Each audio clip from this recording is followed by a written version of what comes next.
विद्यार्थियों, मैं doctor Sangeeta Nagarwal government college Bandikui से।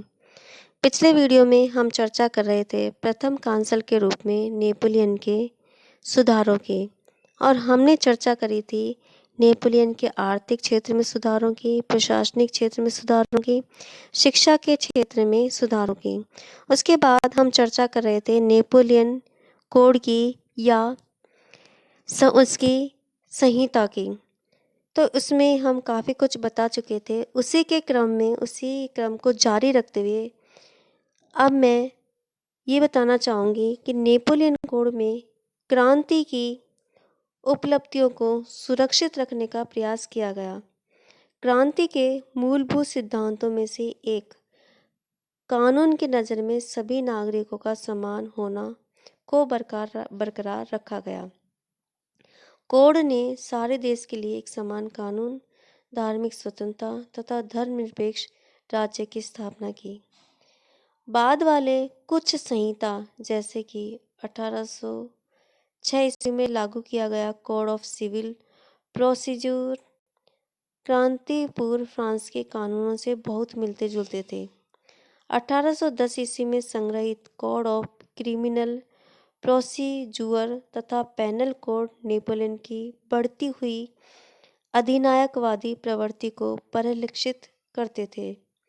इसके माध्यम से व्यक्ति और संपत्ति के विरुद्ध किए गए अपराधों के साथ साथ राजनीतिक अपराधों के लिए भी कठोर दंड देने की व्यवस्था की गई। 1807 ईस्वी में बनाए गए व्यापारिक कोड में पुराने राजतंत्र के बहुत से नियमों को बरकरार रखा गया। इसमें श्रमजीवियों के हित की पूरी उपेक्षा की गई। इस प्रकार का प्रावधान रखकर नेपोलियन ने क्रांति के आदर्शों के विरुद्ध काम किया। फिर भी उसकी विधान संहिताओं का महत्व कम नहीं किया जा सकता।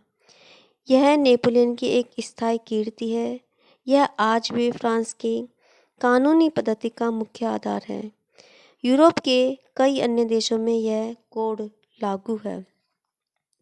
अब देखिए, हम चर्चा करते हैं कॉनकोर्डेट यानी कि धर्म के क्षेत्र में पोप के साथ समझौता कर लेना नेपोलियन के राजनीतित्व का सबसे बड़ा स्मारक था। क्रांति के समय चर्च का जो नया संगठन हुआ, उसके फलस्वरूप देश में धार्मिक अव्यवस्था मच गई थी। फ्रांस की अधिकांश जनता कैथोलिक धर्मावलंबी थी और नेशनल असेंबली द्वारा निर्मित पादरियों के लौकिक विधान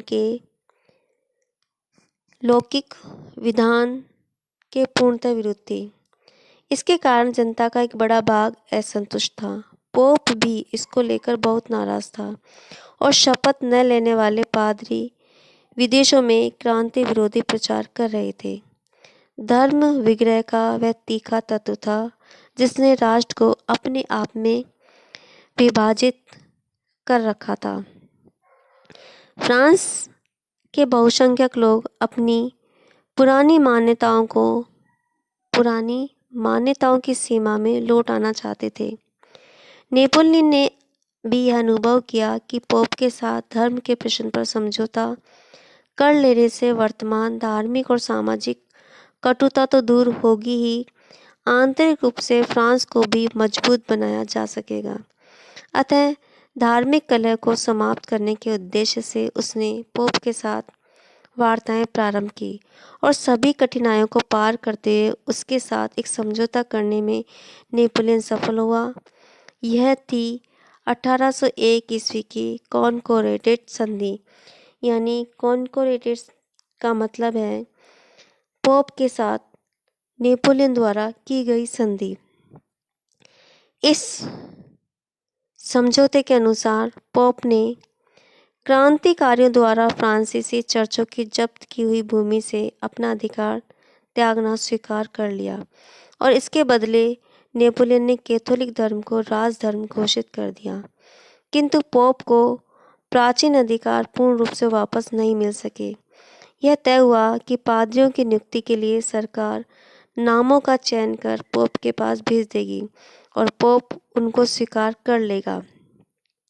पादरियों को राजकोष से वेतन दिया जाएगा तथा सभी पादरियों को फ्रांस के शासन विधान के प्रति भक्ति की शपथ लेनी पड़ेगी।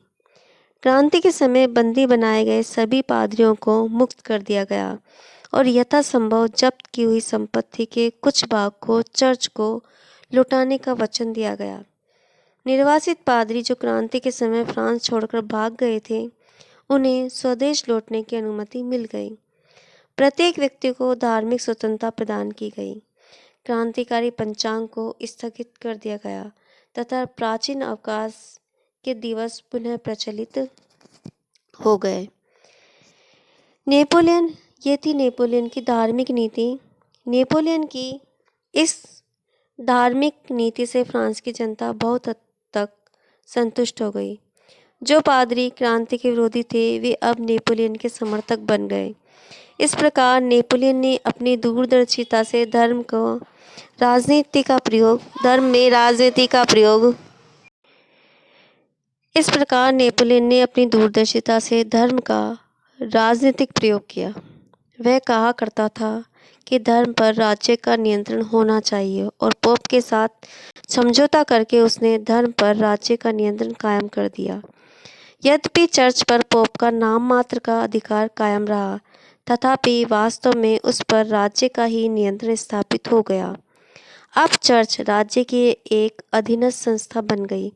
उसके संगठन में आमूल परिवर्तन आ गया। समझौते के फलस्वरूप जो नया रोमन कैथोलिक चर्च उभरा, वह पुरातन काल के चर्च से बिल्कुल भिन्न था। इस व्यवस्था के अंतर्गत बिशप राज्य का वेतनभोगी कर्मचारी हो गया।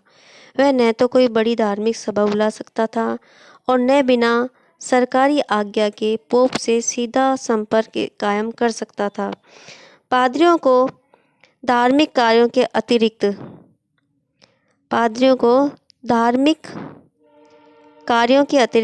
अतिरिक्त कुछ राज्य का काम भी करना पड़ता था, जैसे चर्च में प्रार्थना के लिए इकट्ठे लोगों को व्यवस्थित करना और सेना की विज्ञप्ति पढ़कर सुनाना। इस प्रकार कॉनकोर्डेट ने फ्रांस के धार्मिक जीवन को व्यवस्थित कर दिया। यह व्यवस्था इतनी लाभप्रद सिद्ध हुई कि 1801 ईस्वी के कॉनकोर्डेट ने 1905 ईस्वी तक फ्रांस में चर्च तथा राज्य के बीच संबंध को नियंत्रित किया। फिर भी यह धार्मिक समझौता नेपोलियन के अन्य कार्यों से कम स्थायी सिद्ध हुआ। इसका एक कारण तो यह था कि धर्म के कट्टर विरोधी और धर्मपरायण पादरी अंत तक इसका विरोध करते रहे, क्योंकि नेपोलियन के धार्मिक समझौते में विरोधी विचारों के बीच एक समझौता मात्र था। इसके अलावा नेपोलियन ने कुछ न्याय और कानून संबंधी भी सुधार किए। नेपोलियन के पूर्व फ्रांस में विभिन्न प्रांतों में पृथक प्रकार के कानून थे। वे जटिल और अस्पष्ट थे और उनमें एकरूपता का अभाव था। न्याय व्यवस्था में अव्यवस्था, संदेह और भ्रम व्याप्त था। न्याय व्यवस्था और कानून के क्षेत्र में नेपोलियन का यह महत्व है कि उसने न्याय व्यवस्था में निष्पक्षता लाने का और प्रचलित कानूनों में एकरूपता, सरलता, स्पष्टता लाने और उन्हें लिपिबद्ध करने का प्रयास किया। उसने इस प्रकार कानूनों का संग्रह कर फ्रांस के लिए विधि संहिता तैयार की। नेपोलियन की ये एक बहुत बड़ी उपलब्धि थी। इस प्रकार नेपोलियन के सभी सुधार बड़े महत्वपूर्ण सिद्ध हुए। इनके कारण फ्रांस में पहल एक व्यवस्था कायम हुई और राज्य को स्थायित्व प्राप्त हुआ। नेपोलियन के इन कार्यों ने फ्रांस की जनता के तात्कालिक कष्टों को दूर कर दिया और क्रांति के समय की गई भूलों को सुधार दिया। इस दृष्टिकोण से नेपोलियन को उदार स्वेच्छाचारी शासकों की परंपरा में अंतिम कड़ी कहा जा सकता है।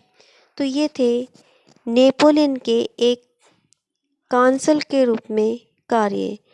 अगले वीडियो में हम चर्चा करेंगे नेपोलियन के सम्राट के रूप में कार्यों की। तब तक के लिए नमस्कार, धन्यवाद।